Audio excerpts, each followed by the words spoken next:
نماز تراویح میں تلاوت ہونے والے 7ویں پارے کا تفسیری خلاصہ۔ حضرت ابن عباس رضی اللہ تعالی عنہما نے فرمایا، جب نبی کریم صلی اللہ علیہ وآلہ وسلم کے اصحاب نجاشی کے پاس پہنچے اور انہوں نے قرآن کریم پڑھا اور ان کے علماء اور راہبوں نے قرآن مجید سنا تو حق کو پہچاننے کی وجہ سے ان کے آنسو بہنے لگے۔ اس کیفیت کو 7ویں پارے کی ابتدائی آیات میں بیان کیا گیا ہے، اور جب وہ اس قرآن کو سنتے ہیں جو رسول کی طرف نازل کیا گیا تو حق کو پہچاننے کی وجہ سے آپ ان کی آنکھوں سے آنسوؤں کو بہتا ہوا دیکھتے ہیں۔ وہ کہتے ہیں، اے ہمارے رب، ہم ایمان لائے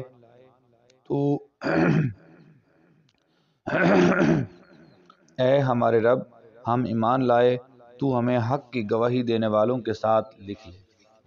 اس کے بعد ان کے لیے اجر آخرت اور دخول جنت کی نعمتوں کا ذکر ہے۔ آیت نمبر 89 میں قسم کا حکم بیان کیا گیا ہے، یعنی کوئی شخص مستقبل میں کسی کام کے کرنے یا نہ کرنے کی قسم کھائے، اگر وہ اس قسم پر قائم رہتا ہے تو فقہی اعتبار سے کہا جاتا ہے کہ وہ قسم میں بری ہے، اور اگر وہ قسم کو توڑ دیتا ہے، یعنی جو کہا ہے اس کے برعکس کرتا ہے، تو فقہی اعتبار سے اسے حانث ہونا کہتے ہیں۔ اس آیت میں قسم توڑنے کا کفارہ بیان ہوا ہے، جو 10 مسکینوں کو اپنے اوس معیار کے مطابق 2 وقت کا کھانا کھلانا یا ان کو لباس دینا یا غلام آزاد کرنا ہے۔ اگر کوئی ان چیزوں پر قادر نہ ہو تو 3 دن کے روزے رکھنا۔ اللہ تعالیٰ نے یہ بھی فرمایا ہے کہ اپنی قسموں کی حفاظت کرو تاکہ کفارے کی نوبت نہ آئے۔ حدیث پاک میں فرمایا کہ اگر کسی شخص نے ایسی قسم کھائی جس پر قائم رہنا شریعت کی روح سے منع ہو تو اسے توڑ دے اور کفارہ ادا کرے۔ آیت نمبر 90 اور 91 میں فرمایا، اے مومنو، شراب، جوا، بتوں کے پاس قربانی کے لیے نصب شدہ پتھر، فال کے تیر محض ناپاک شیطانی کاموں سے ہیں، تم ان سے اجتناب کرو تاکہ تم فلاح پاؤ۔ شیطان تو بس یہ چاہتا ہے کہ شراب اور جوئے کے ذریعے تمہارے درمیان بغض و عداوت پیدا کر دے اور تمہیں اللہ کے ذکر اور نماز سے روک دے۔ تو کیا تم باز آنے والے ہو؟ ان 2 آیات میں شراب کو محرمات قطعیہ کے ساتھ ذکر کرنے کے 9 وجوہ سے اس کی حرمت کی تاکید فرمائی گئی ہے۔ اب شراب کے حرام قطعی ہونے میں کسی کو شک و شبہ کی گنجائش نہیں ہے۔ آیت نمبر 100 میں رسول اللہ صلی اللہ علیہ وسلم سے غیر ضروری سوالات کرنے سے منع فرمایا گیا ہے کہ اگر بہت سی باتیں تم پر ظاہر ہو جائیں تو تمہیں ناگوار گزرے۔ زمانہ جاہلیت میں مشرکوں نے بعض حلال جانوروں کو بتوں کے نام پر وقف کر کے ان کا دودھ دوہنا، ان پر سامان لادنا اور ان کا گوشت کھانا ممنوع قرار دے رکھا تھا۔ ان میں سے چند یہ ہیں: بحیرہ، صائبہ، وصلیہ اور حام۔ ان کی تعریفات میں مختلف اقوال ہیں جو کتب حدیث و فقہ میں ملاحظہ کیے جا سکتے ہیں۔ اللہ تعالیٰ نے فرمایا، کافر اللہ تعالیٰ پر بہتان تراشتے ہیں، یعنی حرام و حلال قرار دینا یہ اللہ تعالیٰ اور اس کے رسول مکرم کا اختیار ہے، بندے کا یہ اختیار نہیں ہے کہ وہ کسی حلال کو حرام قرار دے۔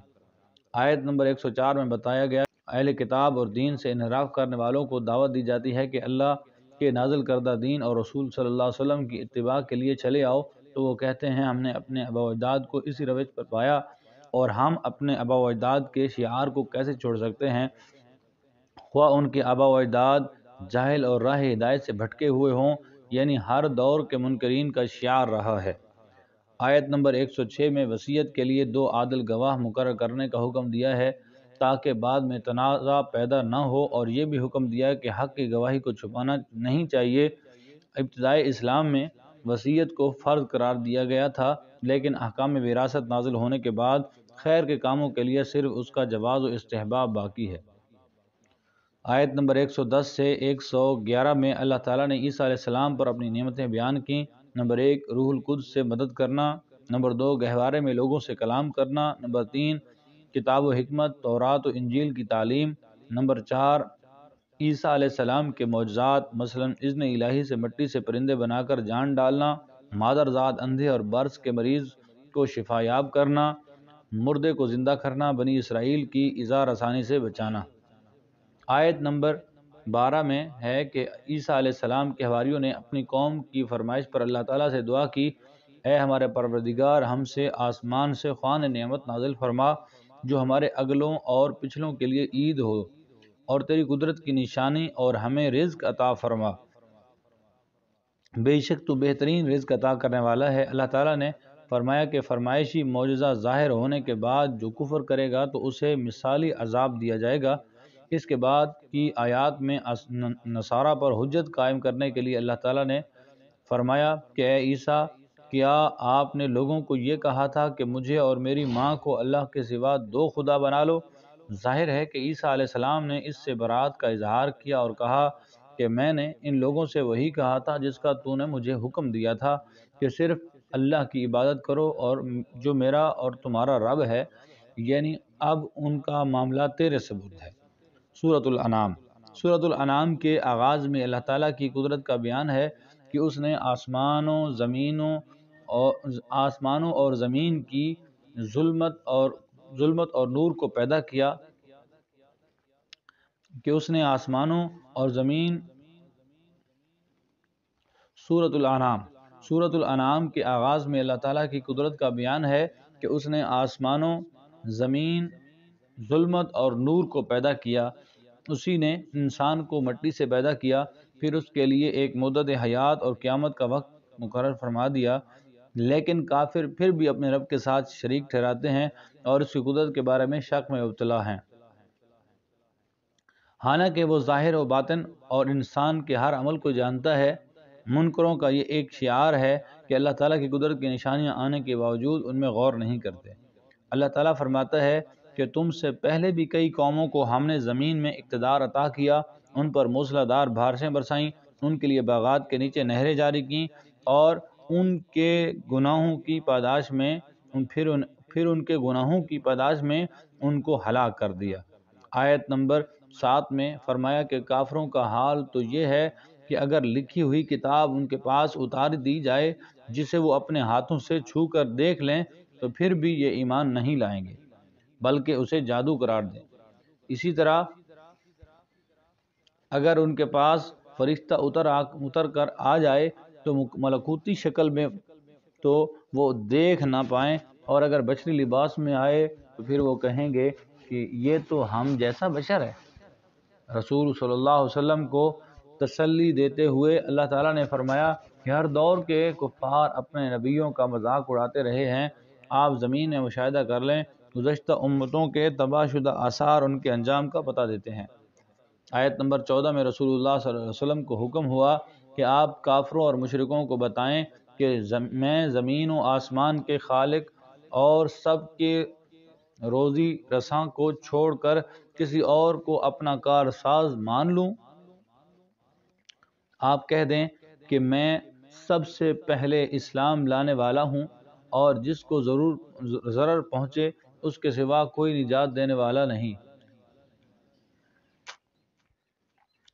اللہ جس کو ضرر پہنچائے اس کے سوا کوئی نجات دینے والا نہیں، وہ ہر خیر کا مالک ہے۔ مجھے اس بات کا حکم دیا گیا ہے کہ میں ہر ایک کو اللہ کے عذاب سے ڈراؤں اور اس کی توحید کی دعوت دوں اور شرک سے برات کا اعلان کروں۔ آیت نمبر 22 میں فرمایا کہ قیامت کے دن ہم سب مشرکوں کو جمع کریں گے اور پوچھیں گے کہ تمہارے باطل معبود اب کہاں ہیں؟ تو وہ اپنے ماضی کو جھٹلائیں گے۔ اور آیت نمبر 25 میں اللہ تعالیٰ فرماتا ہے کہ منکرین آپ کی بات کو توجہ سے سنتے ہیں، لیکن ان کی بدعمالیوں کے سبب ان کے دلوں پر پردے ہیں اور ان کے کانوں میں بندش ہے۔ اس کا مطلب یہ ہے کہ وہ سنتے تو ہیں لیکن یہ سننا ان کے لیے نفع بخش نہیں ہوتا۔ وہ ہر دھرمی سے حق کو رد کرتے ہیں۔ آخرت میں وہ تمنا کریں گے کہ کاش ہمیں واپس دنیا میں بھیج دیا جائے اور ہم ایمان لانے والوں میں سے ہو جائیں، لیکن اس دنیا میں رہتے ہوئے وہ حیات بعد الموت کے منکر ہیں۔ آیت نمبر 31 میں اللہ تعالیٰ نے فرمایا کہ انہوں نے اللہ کے حضور پیش ہونے کی حقیقت کو جھٹلا دیا، وہ اپنی بدعمالیوں کا بوجھ اپنی پشت پر اٹھائے ہوئے ہیں، اور جب اچانک قیامت آ پہنچے گی تو وہ اپنی کوتاہی پر افسوس کریں گے رسول اللہ صلی اللہ علیہ وآلہ وسلم کو تسلی دیتے ہوئے اللہ تعالیٰ نے فرمایا آپ غمگین نہ ہوں، یہ آپ کو نہیں جھٹلا رہے بلکہ در حقیقت آیات الہی کا انکار کر رہے ہیں، اور آپ سے پہلے بھی رسولوں کو جھٹلایا گیا انہوں نے صبر کیا۔ اگر اللہ تعالیٰ چاہتا تو سب کو جبراً ہدایت پر جمع فرما دیتا، لیکن بندے کو اختیار دے کر آزمانا اور جزا و سزا کا نظام قائم کرنا اس کی حکمت کا تقاضا تھا۔ آیت نمبر 38 میں اللہ تعالیٰ نے فرمایا کہ زمین پر چلنے والے حیوانوں اور فضاؤں میں اڑنے والے پرندے تمہاری طرح مخلوق ہیں۔ جب قیامت آ جائے گی اور اللہ کا عذاب نگاہوں کے سامنے ہوگا تو پھر یہ مشرک بھی ایک ہی رب کو پکاریں گے۔ آیت نمبر 46 میں فرمایا کہ اگر تمہاری سننے اور دیکھنے اور سمجھنے کی صلاحیت کو سلب فرمائے اللہ تعالیٰ تو کون ہے تو جو تمہیں نعمتیں عطا کر سکتا ہے۔ مشرک رسول اللہ صلی اللہ علیہ وآلہ وسلم سے طرح طرح کے فرمائشی مطالبات کرتے تھے تو اللہ تعالیٰ نے فرمایا آپ کہہ دیں میں نے کبھی یہ دعویٰ نہیں کیا کہ میرے پاس اللہ کے خزانے ہیں، اور نہ میں از خود غیب جانتا ہوں، اور نہ میں نے یہ دعویٰ کیا ہے کہ میں فرشتہ ہوں، میں تو فقط اسی چیز کی پیروی کرتا ہوں جس کی مجھے اللہ نے وحی کی ہے۔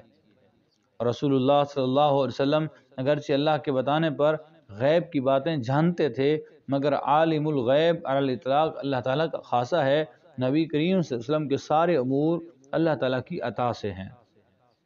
مشرکوں کے سردار نے رسول اللہ صلی اللہ علیہ وآلہ وسلم سے کہا کہ اگر آپ ہمارے لیے کوئی ایسا مخصوص وقت کریں جس میں فقراء، صحابہ کرام، صہیب، عمار، مقداد، بلال، عبداللہ بن مسعود رضی اللہ عنہم آپ کے پاس نہ ہوں تو شاید ہم آپ کی بات پر غور کر لیں۔ رسول اللہ صلی اللہ علیہ وسلم دعوت حق کے لیے نہایت خواہشمند رہتے تھے، اس لیے آپ کے دل میں یہ خیال پیدا ہوا کہ ان کی اس خواہش کو بھی پورا کر لیا جائے۔ آیت نمبر 52 میں اللہ تعالیٰ نے فرمایا جو اہل ایمان صبح و شام اپنے رب کی عبادت کرتے ہیں اور اس کی رضا کے طلبگار رہتے ہیں، آپ انہیں اپنے سے دور نہ کریں۔ آیت نمبر 59 میں فرمایا کہ غیب کی کنجیاں اسی کے پاس ہیں، اس کے سوا از خود ان کو کوئی نہیں جانتا۔ وہ ہر اس چیز کو جانتا ہے جو خشکی اور سمندر میں ہے، وہ درخت سے گرنے والے ہر پتے کو جانتا ہے اور زمین کی تاریکی میں ہر دانے کو جانتا ہے، اور تر اور خشک ہر چیز کو لوح محفوظ میں اس نے لکھا ہوا ہے۔ آیت نمبر 61 میں فرمایا اللہ اپنے بندوں پر غالب ہے اور وہ ان پر نگرانی کرنے والے فرشتے بھیجتا ہے، اور جب کسی کی موت کا وقت آ جائے تو وہ فرشتے کسی کو کوتاہی کے بغیر اس کی روح کو قبض کر لیتے ہیں۔ آیت نمبر 63 میں بسم فرمایا اللہ کہ الرحمن الرحیم۔ بحر آج ہم کی ظلمتوں میں کون تمہیں نجات دیتا ہے، جس کو تم عاجزی سے اور چپکے پکارتے ہو کہ اگر وہ ہمیں اس مصیبت سے بچا لے تو ہم ضرور شکر گزاروں میں ہو جائیں گے۔ اے رسول کہہ دیجئے اللہ ہی تم کو اس مصیبت اور ہر تکلیف سے نجات دیتا ہے، پھر بھی تم اس کے ساتھ شرک کرتے ہو۔ آیت نمبر 64 میں فرمایا اللہ اس پر قادر ہے کہ تمہیں اوپر سے اور تمہارے پاؤں کے نیچے سے تمہیں عذاب بھیجے اور تمہیں ایک دوسرے سے بھڑا دے اور تمہیں ایک دوسرے سے لڑائی کا مزہ چکھا دے۔ مفسرین نے لکھا فرمایا اوپر کے عذاب کی ایک صورت تباہ کن آندھیاں اور طوفانی بارشیں ہیں، اور نیچے کے عذاب کی صورت زلزلے اور سیلاب اور قحط سالی کی ہے، اور اوپر کے عذاب کی ایک صورت ظالم حکمران کا مسلط ہونا ہے، اور ماتحتوں کا نافرمان ہو جانا، اور امت کے مختلف گروہوں کا ایک دوسرے سے برے سرے پیکار ہونا بھی ایک صورت عذاب ہے، اور ان صورتوں کے مظاہر ہم وقتاً فوقتاً دیکھتے رہتے ہیں۔ آیت نمبر 71 میں مشرکوں کے رد میں فرمایا کہ اے رسول کہہ دیجئے کیا ہم اللہ معبود برحق کو چھوڑ کر ان باطل معبودوں کو پکاریں جو نفع نہ پہنچا سکتے ہیں نہ نقصان؟ تو کیا ہم اللہ تعالیٰ کی طرف سے ہدایت پانے کے بعد الٹے پاؤں کفر کی طرف پلٹ جائیں؟ عقل سلیم اسے کبھی تسلیم نہیں کرتی۔ آیت نمبر 73 میں فرمایا اللہ وہ ہے جس نے آسمانوں اور زمینوں کو برحق پیدا فرمایا، اور جس دن کسی فنا شدہ چیز کو کسی فنا شدہ چیز کو فرمائے گا کہ ہو جا تو ہو جائے گی۔ آیت نمبر 74 سے 81 میں حضرت ابراہیم علیہ السلام کا ذکر ہے۔ اللہ تعالیٰ نے فرمایا، ابراہیم علیہ السلام کو یقین کامل عطا کرنے کے لیے ہم نے انہیں آسمانوں اور زمینوں کی بادشاہی دکھائی، یعنی کائنات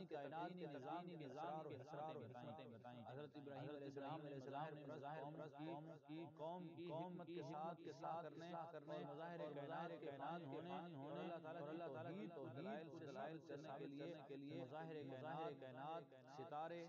چاند سورج کا حوالہ دیا اور پھر اپنی باری پر وہ سب زوال سے دوچار ہوئے۔ اس پر حضرت ابراہیم علیہ السلام نے فرمایا میں زوال کا شکار ہونے والوں کو پسند نہیں کرتا، اور جو اپنے آپ ایک حالت پر قائم نہ رکھ سکے اور دوسروں کے کام نہ آ سکے وہ دوسرے کو کام نہیں آ سکتا۔